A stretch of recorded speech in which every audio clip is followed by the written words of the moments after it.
कोकणातील प्रत्येक अपडेट जाणून घेण्यासाठी आजच माझे कोकणच्या सोशल मीडिया प्लॅटफॉर्मला लाईक, फॉलो आणि सबस्क्राइब करा। नमस्कार, मी सागर कदम। तुम्ही पाहत आहात माझे कोकण। बातमीपत्राला सुरुवात करण्याआधी पाहूयात बातमीपत्रातील ठळक घडामोडी। तळा शाळेच्या मैदानाची दुरावस्था, अतिक्रमणामुळे मुलांच्या खेळाला अडथळा। खेडमध्ये बिबट्याचा धुमाकूळ, 2 वर्षांपासून पाळीव प्राण्यांवरती हल्ले, सीसीटीव्ही मध्ये बिबट्या कैद। पेण नगरपालिका निवडणुकीमध्ये भाजपाला यश, अभिराज कडू बिनविरोध विजयी, तर अलिबाग नगर परिषदेमध्ये शेकापला दिलासा, डॉक्टर प्रशांत नाईक बिनविरोध विजयी। आणि राष्ट्रवादीला घोसाळे गटामध्ये मोठे खिंडार, खारगाव सरपंचांसह कार्यकर्त्यांचा शिवसेनेमध्ये प्रवेश। कोकण वधूवर ॲप मध्ये चॅट करणे झाले अगदी मोफत। प्रोफाइल आवडले की लगेच हाय पाठवा आणि गप्पा सुरू करा, कारण इथे चॅट करणं आहे एकदम सोपं आणि सुरक्षित, जिथे प्रत्येक मेसेज मधून वाढते ओळख आणि विश्वास। आणि बोलाल तेव्हाच तर सापडेल तुमचा परफेक्ट जीवनसाथी। तर आजच कोकण वधूवर ॲप डाउनलोड करा। आता पाहूया सविस्तर वृत्त। तळा शहरातील गोमवेदक हायस्कूल समोरील मैदानाची सध्या प्रचंड दुरावस्था झालेली असून मुलांच्या खेळास मोठा अडथळा निर्माण झालेला आहे।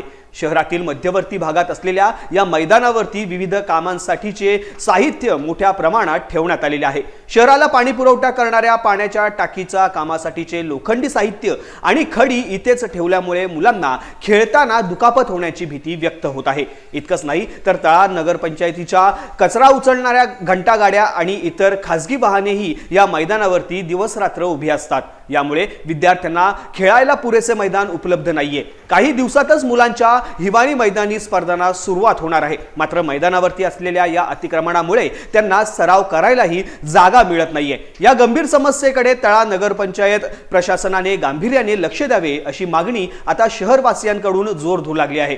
मैदानावरचे सर्व अतिक्रमण तातडीने हटवून मुलांसाठी हे मैदान मोकळे करावे आणि त्यांना खेळासाठी सुरक्षित जागा उपलब्ध करून द्यावी अशी अपेक्षा व्यक्त होत आहे।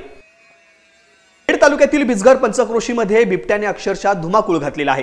गेल्या 2 वर्षांपासून या भागामध्ये बिबट्याचा वावर मोठ्या प्रमाणात वाढला असून अनेक पाळीव प्राण्यांना, विशेषतः गायींच्या वासरांना आणि कुत्र्यांना त्याने ठार मारलेला आहे। घरांच्या पडवीतून, गोठ्यांमधून आणि अगदी उघड्यावर बांधलेल्या जनावरांवरती बिबट्या राजरोस हल्ले करत आहेत। या गंभीर समस्येकडे वन विभागाचे दुर्लक्ष होत असल्याचा आरोप ग्रामस्थ करत आहेत। दुर्गम भागात असल्याचे कारण देत वन विभागाने याकडे गांभीर्याने पाहिलेले नसल्याचे त्यांचे म्हणणे आहे। नुकतेच सौ स्मिता भोसले यांच्या बागेतील सीसीटीव्ही कॅमेऱ्यामध्ये बिबट्याचे स्पष्ट छायाचित्र कैद झालेले आहे। हा बिबट्या आदिवासी समाजाच्या घरांजवळून सर्रास फिरत असल्याचे दिसून आले, जिथे लहान मुले उघड्यावरती झोपलेली असतात। दिवसभर काबाड कष्ट करणाऱ्या या नागरिकांच्या सुरक्षेचा प्रश्न गंभीर बनलेला आहे। बिजघर येथील ग्रामस्थ श्री प्रकाश नारायणराव भोसले यांनी वन विभागाला तातडीने लक्ष घालण्याची विनंती केली आहे। जर याकडे दुर्लक्ष झाले तर भविष्यात आणखी गंभीर घटना घडू शकतात अशी भीती व्यक्त होत आहे। वन विभागाने तात्काळ उपाययोजना करून नागरिकांना दिलासा द्यावा अशी मागणी जोर धरू लागली आहे।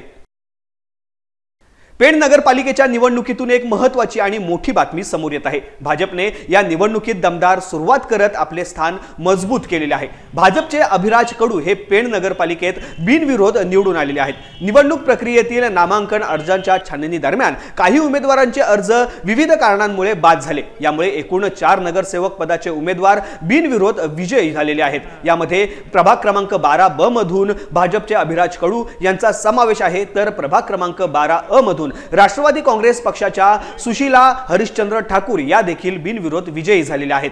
आपल्या या मोठ्या विजयानंतर बोलताना अभिराज कडू यांनी महायुतीचे शिल्पकार आमदार रवींद्र पाटील, खासदार धैर्यशील पाटील आणि खासदार सुनील तटकरे यांच्या नेतृत्वाला याचे श्रेय दिलेले आहे। तसेच मतदारसंघातील मतदार, हितचिंतक आणि कुटुंबियांनी दिलेल्या प्रेमामुळेच आपला हा विजय शक्य झाल्याचे त्यांनी नमूद केले आहे। अर्जाच्या छाननीमुळे निवडणुकीला एक वेगळे वळण मिळाल्याचे चित्र सध्या पेणमध्ये दिसत आहे। विजयाबद्दल महायुतीचे शिल्पकार आमदार रविशेठ पाटील, तसेच खासदार सुनीलजी तटकरे साहेब, खासदार धैर्यशील दादा यांच्या नेतृत्वात पेण नगर परिषदेची 2025 ची निवडणूक आज आपण लढतोय। त्यात 12 अ मधून ठाकूर कगी, त्याच्यानंतर 12 ब मधून मी स्वतः आम्ही उमेदवारी करत होतो. काही तांत्रिक अडचणींमुळे काही फॉर्म बाद झाले. त्याच्यानंतर आज 12A मधून व 12B मधून आम्ही दोघेही बिनविरोध निवडून आलेलो आहोत. सर्व नेते मंडळी, त्याच्यानंतर हितचिंतक, त्याच्यानंतर जे पण ठाकूर कुटुंबीय, कडू कुटुंबियांवरती प्रेम करणार आहेत, त्यांचे मी खूप खूप या दिवशी आभार मानतो. रत्नागिरी जिल्ह्यातील खेड तालुक्यातून एक अतिशय भक्तिमय आणि उत्साहाची बातमी समोर येत आहे. खेड तालुक्यातील चाकाळे गावातील प्राचीन महालक्ष्मी मंदिरात नुकतीच एका आकर्षक कासवाच्या मूर्तीची विधिवत स्थापना करण्यात आली आहे. या सोहळ्यामुळे संपूर्ण गावामध्ये भक्तिमय आणि उत्साहाचे वातावरण निर्माण झाले होते. या मूर्ती स्थापनेपूर्वी काल संध्याकाळी 6 वाजता ढोल ताशांच्या गजरामध्ये आणि पारंपरिक वाद्यांच्या निनादात कासवाच्या मूर्तीची भव्य शोभायात्रा काढण्यात आली. या शोभायात्रेत गावातील चिमुकल्यांपासून ते ज्येष्ठांपर्यंत सर्वच ग्रामस्थांनी मोठ्या संख्येने सहभाग घेतला. मिरवणुकीतील उत्साह आणि भाविकांचा ओसंडून वाहणारा सहभाग लक्ष वेधून घेणारा होता. आज सकाळी विधिवत होम हवन आणि धार्मिक मंत्रोच्चाराच्या जयघोषात या कासवाच्या मूर्तीची महालक्ष्मी मंदिरात प्रतिष्ठापना करण्यात आली. या शुभ सोहळ्याला ग्रामस्थ, महिला मंडळ आणि तरुण मित्र मंडळांनी मोठ्या संख्येने उपस्थिती लावली. सर्वांनी दर्शनाचा आणि या कार्यक्रमाचा मनसोक्त आनंद घेतलाय. चाकाळे गावासाठी हा एक अविस्मरणीय प्रसंग ठरला असून मंदिराच्या सौंदर्यात आणि पावित्र्यात यामुळे भर पडली आहे.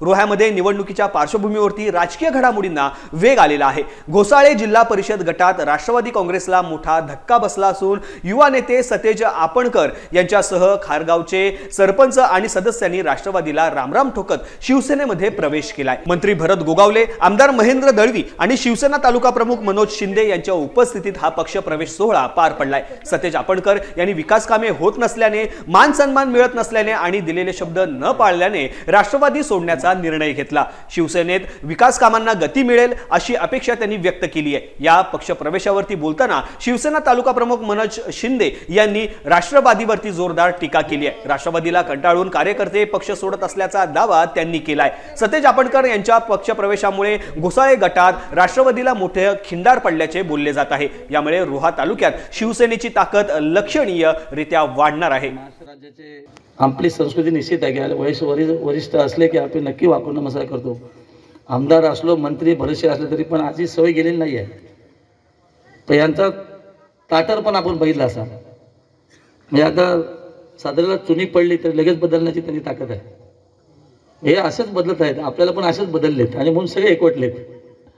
आता ह्यांना बदलायचे आहेत आपले साहेब. खरं आहे की परवा तुमच्या सभेमध्ये काही आरोप केले, त्याच्या आरोपावर मी अजूनही ठाम आहे. आगामी निवडणुकीच्या रणधुमाळीमध्ये राजकीय वातावरण तापू लागले आहे. रत्नागिरी नगर परिषदेच्या प्रभाग क्रमांक 6 मध्ये महायुतीने जोरदार शक्ती प्रदर्शन करत आपल्या उमेदवारांच्या प्रचाराचा नारळ फोडलाय.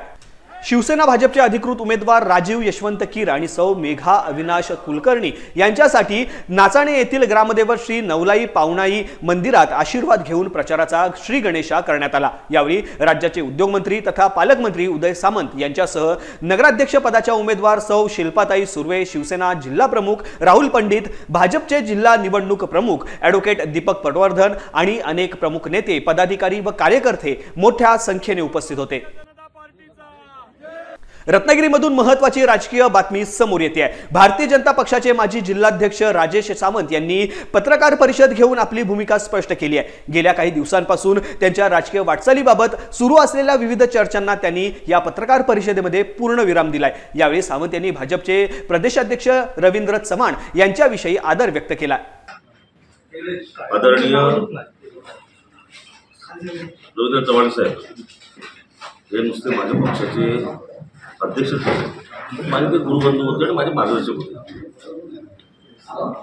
15 दिवसापूर्वी त्यांच्याशी सल्ला मसलत करून माझा स्वतःहून राजीनामा पार्टीकडे दिला होता जिल्हाध्यक्ष पदाचा. त्यावेळी त्यांनी मला सांगितलं होतं की आम्ही नंतर निर्णय घेऊ म्हणून. त्यांना परत एकदा विनंती केली होती की मला त्यातून मुक्त करावं. आणि काल पाहिलं मी, ते आले आणि त्यांनी सांगितलं की राजेश आता भारतीय जनता पार्टीचा भाग नाही. मला जरी साहेबांनी नुसता एक मेसेज जरी पाठवला असता की राजेश तू सदस्यपदाला राजीनामा दे भारतीय जनता पार्टीचा, तुला आता भारतीय जनता पार्टीमध्ये काम करायला संधी नाही, तरी त्यांच्या एका नुसत्या मेसेजवरून सुद्धा मी आपल्या सगळ्या पत्रकारांसमोर येऊन की माझा राजीनामा ते सगळं सांगितलं असतं. साहेबांनी माझ्याकरता एवढा वेळ खर्ची घालण्याची गरज नव्हती, कारण महाराष्ट्राचे नेते आहेत. पूर्ण महाराष्ट्रामध्ये 300-350 नगरपंचायतीच्या निवडणुका चालू आहेत. माझ्या नेत्यांना इथं यावं माझ्यासाठी आणि वेळ खर्ची करावा असं मला स्वतःला वाटत नाही. चुकीचं वाटलं की माझ्यामुळे असं त्यांना स्वतःचा अमूल्य वेळ खर्ची करावा लागला. आणि त्याच्यामुळे त्यांनी कधीही मला चांगल्या गोष्टीसाठीच मार्गदर्शन केलं. त्यांनी मला पक्षात घेतलं, मला अध्यक्ष केला, एकदा नव्हे दोनदा केला. कायमस्वरूपी ते माझ्या पाठीशी राहिले, कुटुंब म्हणून राहिले, परिवार म्हणून राहिले. आणि त्यामुळे ते आजही आदरणीय आहेत, उद्याही आहेत, परवाही आहेत. कालपर्यंत मी माझ्या मुलीच्या प्रचारात कुठेही नव्हतो. आम्ही जर फॉर्म भरायला पण गेलो वडील असताना सुद्धा. परंतु आज ज्या निर्णयापर्यंत मी आलो की जर पार्टीनं मला मोकळा केलाय तर माझ्या मुलीसाठी मी आता फिरू शकतो असं मला स्वतःला वाटतं. अलिबाग तालुक्यातील कुर्डूस परिसरामध्ये विकासाची गंगा खऱ्या अर्थाने वाहत आहे हे आज पुन्हा एकदा सिद्ध झालेले आहे. स्थानिक आमदार महेंद्रशेठ दळवी यांनी निवडणुकीपूर्वी मतदारांना दिलेला शब्द पाळत सामरी येथील ऐतिहासिक धाबेश्वर महाराजांच्या मंदिराच्या बांधकामाचा मार्ग मोकळा केलेला आहे. नुकतेच त्यांच्या हस्ते हजारो भाविकांच्या उपस्थितीत या मंदिराचे भूमिपूजन सोहळा अत्यंत उत्साहात पार पडलाय. धाबेश्वर मंदिरामुळे या भागातील धार्मिक पर्यटन उद्योगाला आणि सांस्कृतिक विकासाला निश्चितपणे मोठा हातभार लागले. धाबेश्वर मंदिरामुळे या भागातील धार्मिक पर्यटन उद्योगाला आणि सांस्कृतिक विकासाला निश्चितपणे मोठा हातभार लागेल असा विश्वास स्थानिक ग्रामस्थ आणि भाविकांनी व्यक्त केला आहे. एकंदरीत कुर्डूस परिसर सध्या चौफेर विकासाच्या नव्या पर्वात पदार्पण करत असल्याचे सकारात्मक चित्र दिसत आहे. आज सामरी गावचं आराध्य दैवत धाबेश्वर महाराजांच्या मंदिराच्या भूमिपूजन सोहळ्याचं उद्घाटन झालं. आजकाल आमचे जिल्हा प्रमुख राजा केनी, रसिकाताई आणि पक्षाचे ज्येष्ठ मान्यवर सगळे होते. खरं तर या ग्रामस्थांनी मागील 5-6 महिन्यामध्ये या संदर्भात खूप आढावा बैठक घेऊन आम्ही चर्चा केली. मागच्या माझ्या निवडणुकीच्या काळामध्ये मी शब्द दिला होता. पण मंदिराचं एकंदर आपण स्वरूप बघितलं तर भव्य मंदिर आहे आणि याला रस्ता तसा नाही आहे. जे काय मटेरियल या ठिकाणी लागेल ते आपण समाधानात इथे आणलं पाहिजे. आज पाऊस उशिरा झाल्यामुळे रस्ता शेती अगदी अजूनही ओळी चिंब आहे, सुकायला अजून 2 महिने जाईल. पण इच्छा नक्की आहे की अति जलद गतीने हे मंदिर पूर्ण व्हायला पाहिजे. मला असं वाटतं या 23 तारखेला 1 वर्ष मला आमदारकीला पूर्ण होतं. पुढच्या 23 तारखेला या मंदिराचा उत्सव साजरा झाला पाहिजे ही माझी प्रामाणिक इच्छा आहे. आज धाबेश्वर मंदिर धाबेश्वर मंदिराचा जो भूमिपूजनाचा सोहळा आज इथे पार पडला.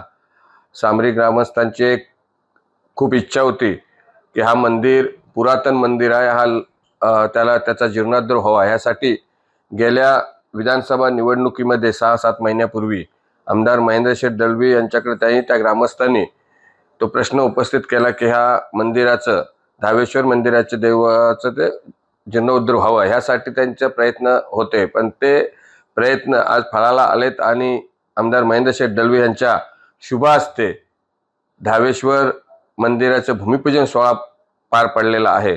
आणि आजपासून 12 महिन्यामध्ये हा मंदिर पूर्ण उभारून आणि त्याचं सुशोभी करून त्याची पुनर्बांधणी करून तो जनतेच्या सेवेसाठी कसा उपलब्ध होईल यासाठी आमदार महेंद्रशेठ दळवी यांच्या प्रयत्नाने आणि ग्रामस्थांच्या सहकार्यातून तो मंदिराचा सोहळा पार पडणार आहे. पेणच्या धरणवाडी सानीवाडीत मोठा राजकीय बदल दिसून येत आहे. अनेक वर्षांच्या शेतकरी कामगार पक्षाच्या राजवटीनंतर परिसरातील असंख्य नागरिकांनी शेकापला सोडून शिवसेनेत प्रवेश केला आहे. आंबेपूर कुर्डूस जिल्हा परिषद मतदारसंघात झालेल्या या पक्ष प्रवेशात शिवसेना जिल्हा प्रमुख राजाबाई केणींनी शेकापावर जोरदार टीका करत 50 वर्षांच्या सत्ता काळात मूलभूत सुविधाही देऊ न शकल्याचा आरोप केला आहे. विकासापासून वंचित राहिलेल्या आदिवासी ठाकूर ग्रामस्थांनी मोठ्या आशेने शिवसेनेत प्रवेश केला आहे. आमदार महेंद्रशेठ दळवी यांच्या मार्गदर्शनाखाली राजाबाई केणी आणि रसिकताई केणींनी या मतदारसंघात विकासाची मुहूर्तमेढ रोवलेली आहे. पहिले काम नंतर पक्षप्रवेश या वचनावरती विश्वास ठेवून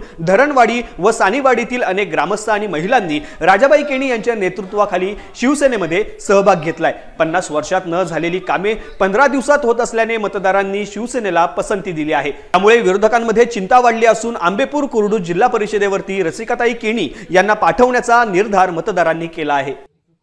बरेचशे वर्षात शगापक्षामध्ये काम केलं मी, म्हणजे गावातला कार्यकर्ता होतो. परंतु काय आमचं काम ते केलेलं नाही जास्त काहीच कुठलं. आणि आज आम्ही 4 दिवसापूर्वी आलो राजबाईच्या इथे. आम्ही सांगितलं आम्हाला पाणी पाहिजे, पाण्याला त्यांनी पाईप टाकले. आता आम्ही ती लाईन चालू करू. परत आमचा गलीचा रस्ता होणार, आमचे गाव तारशी टाकी पाण्याची होणार, गटाराचं काम होणार, गली रस्ते होणार. आम्ही आनंदात आहोत आणि पुढे पण आनंदित आहोत आणि शिवसेनेत कायमचेच राहणार, हे आमचे शब्द आहेत. 1-2-4 दिवसापूर्वी मला ऑफर आल्या का तुम्ही कुठेही जाऊ नका, तुम्हाला जे काही तुमच्या समस्या असतील त्या पार पाडू. पण मी त्या गोष्टीला मला त्या पूर्वीपासून रागच होता आणि त्यानुसार मी त्यांना स्पष्ट सांगितलं, आता मला काही कसलीच आम्हाला तुमची आवश्यकता नाही. ज्या वेळेला मी प्रसंगात होतो त्यावेळेला मला कधीही तुम्ही विचारणा केली नाही आणि आता जो निर्णय घ्यायचा आहे तो माझ्या मनापासून घेतो आणि मी माझं काही थोडीफार संगतदार त्यांना घेऊन आलो. माझे भरपूर काय होते पण त्या कामाच्या अभावी मला त्यांना आणता नाही आलं. त्यासाठी मी आज जो निर्णय घेतला, मी आता ह्याच्या पुढे कोणाचाही ऐकता न दुमसता आणि निष्ठेपूर्वक आणि जातीने मी राजाबाईंच्या पाठीशी असणार आणि त्यांच्याच पक्षाचा खात्रीपूर्वक काम करणार. आंबेपूर जिल्हा परिषद मतदारसंघातला हा दुसरा प्रवेश आहे. मगाशी 7:30 वाजता आम्ही श्रीगाव ग्रामपंचायत हद्दीतील धरणवाडी ग्रामस्थांनी शिवसेनेमध्ये प्रवेश केला.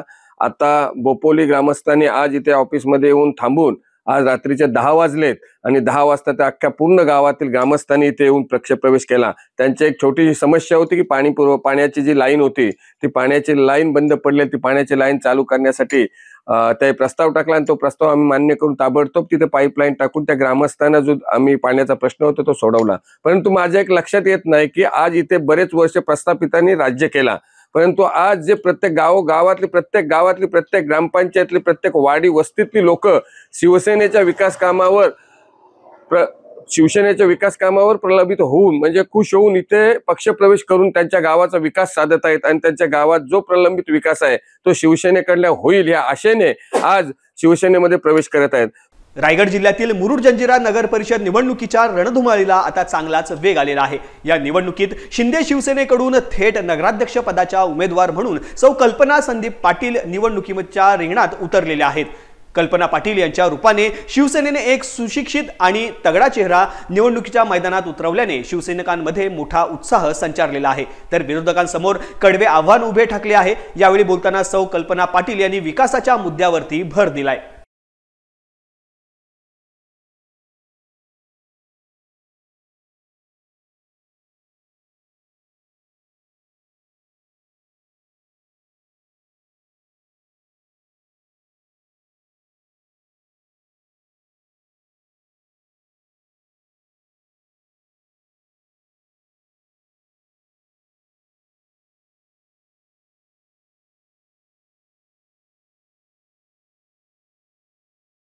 कालपासून आम्ही प्रचाराला सुरुवात केलेली आहे. प्रचाराचा नारळ काल फोडला आणि आम्ही प्रचाराला सुरुवात केलेली आहे.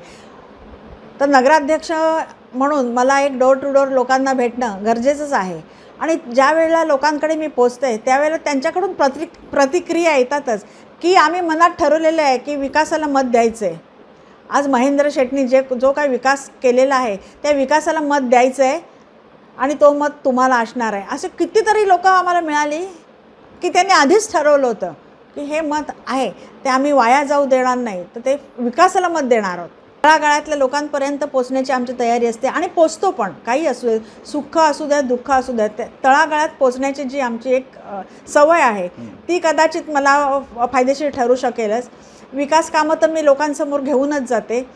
जी शेटनी केलेली आहे ती विकास कामं आम्ही लोकांसमोर घेऊन जातो आहे आणि ते लोकांनी मान्य पण केलेलं आहे की हा निधी, एवढा निधी आयुष्यात कधी कोणी पाहिला नसेल आणि आलाही नव्हता. म्हणजे तर त्याच्यामुळे लोकांनी ते एक्सेप्ट केलेलं आहे कसा विकास झालेला आहे आणि एक खुणगाट बांधून ठेवलेली आहे. ठीक आहे, मग आता आपण कोणाला मत देऊया, तर विकासाला मत देऊया.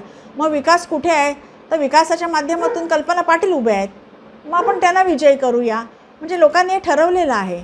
रत्नागिरीमध्ये काल लोहपुरुष सरदार वल्लभभाई पटेल यांच्या 150व्या जयंतीनिमित्त सरदार ॲट 150 युनिटी मार्च आणि विकसित भारत पदयात्रा मोठ्या उत्साहात करण्यात आली. जिल्हा प्रशासन, माय भारत केंद्र आणि जिल्हा क्रीडा अधिकारी कार्यालय यांच्या संयुक्त विद्यमाने या पदयात्रेचे आयोजन झाले. छत्रपती शिवाजी महाराज क्रीडा संकुलातून सुरू झालेल्या या पदयात्रेत रत्नागिरीत विविध विद्यालयांमध्ये आणि शाळांमधील NSS, NCC कॅडेट्स मोठ्या संख्येने सहभागी झाले होते.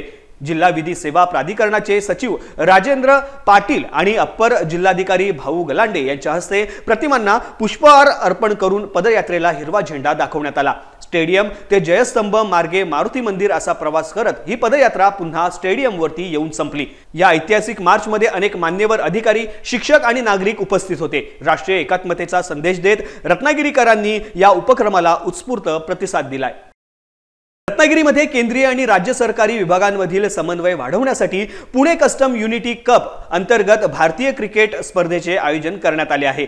या स्पर्धेला येत्या 22 आणि 23 नोव्हेंबर रोजी Sawant oasis cricket Arena Kolambe येथे उत्साहात सुरुवात होणार आहे। सरकारी यंत्रणा आणि औद्योगिक क्षेत्रातील विविध विभागांमध्ये सुसंवाद, सहकार्य आणि आपलेपणा वृद्धिंगत करणे हा या स्पर्धेचा मुख्य उद्देश आहे। या रोमांचक स्पर्धेत एकूण 6 संघ विजेतेपदासाठी मैदानात उतरणार आहेत। A cricket tournament which is scheduled to be held the coming Saturday Sunday. The tournament's name is Pune Customs Unity Cup. यह टूर्नामेंट यहाँ रत्नागिरी से थोड़ी दूर पर एक स्टेडियम है, वहाँ पे होगा। ये स्टेडियम का नाम है सावंत ओएसिस क्रिकेट अरेना। 6 टीमें इसमें पार्टिसिपेट कर रही हैं। Customs Pune, GST Pune, collector office Ratnagiri, SP office Ratnagiri, JSW Jaigarh port और फिनोलेक्स इंडस्ट्रीज की। शनिवार के दिन 9:30 बजे इसका उद्घाटन श्री डी अनिल, कस्टम्स आयुक्त पुणे करेंगे। पहले दिन में 6 टीम की लीग मैचेस होंगी, जो हर मैच 8 ओवर की होंगी, 8 ओवर पर इनिंग्स। दूसरे दिन नॉकआउट, सेमीफाइनल्स और फाइनल्स होंगी, जो 10 ओवर की होंगी। तो रविवार के दिन 5:30 के आसपास फाइनल मैच खत्म होने की आशा हम कर रहे हैं। उसके बाद क्लोजिंग सेरेमनी होगी, प्राइज डिस्ट्रीब्यूशन होगा। गोव्याची सांस्कृतिक राजधानी पणजी येथे 56व्या आंतरराष्ट्रीय चित्रपट महोत्सवाचा म्हणजेच इफ्फीचा दिमागदार उद्घाटन सोहळा पार पडलाय। यावर्षी कंट्री फोकसचा बहुमान जपान देशाला मिळाला आहे, ज्यामुळे जपानच्या चित्रपटांचे विशेष सादरीकरण केले जाईल। महोत्सवाच्या उद्घाटनावेळी निघालेल्या भव्य चित्ररथ मिरवणुकीने उपस्थितांचे लक्ष वेधून घेतले। या मिरवणुकीत गोव्याची समृद्ध संस्कृती आणि परंपरा दर्शवणारे 11 आकर्षक चित्ररथ तसेच राष्ट्रीय विकासक मंडळाचे 13 चित्ररथ उत्साहात सहभागी झाले। या चित्ररथांनी महोत्सवाला एक अनोखा रंग चढवला। जगभरातून येणाऱ्या चित्रपट रसिकांसाठी आवश्यक असलेल्या सर्व अत्याधुनिक साधन सुविधा उपलब्ध करून देण्यात आल्या आहेत, ज्यामुळे महोत्सवाचा दर्जा दरवर्षी वाढत असून गोवा हे जागतिक चित्रपट पर्यटनाचे केंद्र बनत आहे। 14 इफ्फी परमनंट व्हेन्यू गोयात डिक्लेअर केल्या उपरांत 2014 पासून आजपर्यंत इफ्फीत जाल्ले बदल आणि गोयात जाल्ले बदल तुम्ही सगळ्या जणांनी पळयल्या। म्हणून प्राऊडली सांगता असताना खूप बरें दिसता की इफ्फीच्या बरोबर गोयचोय डेव्हलपमेंट तितक्याच मोठ्या प्रमाणात जाल्या आणि आम्ही सगळेजण आज पहिले फावटी या इंटरनॅशनल फिल्म फेस्टिवलाच्या निमित्तान गोयचे कल्चर, गोयची क्रिएटिव्हिटी आम्ही आज सेलिब्रेट करता। गोयातलो कल्चर आणि क्रिएटिव्हिटी दाखोवपा खातीर गोयातलो फ्लोड जेका आम्ही शिमया उत्सवाच्या निमित्तान मनयतात, गोयातले कार्निवलाच्या निमित्तान तयार केल्ले फ्लोड आज आम्ही इंटरनॅशनल मळाचे दाखोवपा खातीर आम्ही आज त्यांना हांगासर हाडल्यात। यासह बातमीपत्रामध्ये वेळ झाली आता इथेच थांबण्याची। कोकणामध्ये घडणाऱ्या घडामोडींची इत्यंभूत माहिती मिळवण्यासाठी आणि अपडेट जाणून घेण्यासाठी तुम्ही पाहत राहा फक्त माझे कोकण।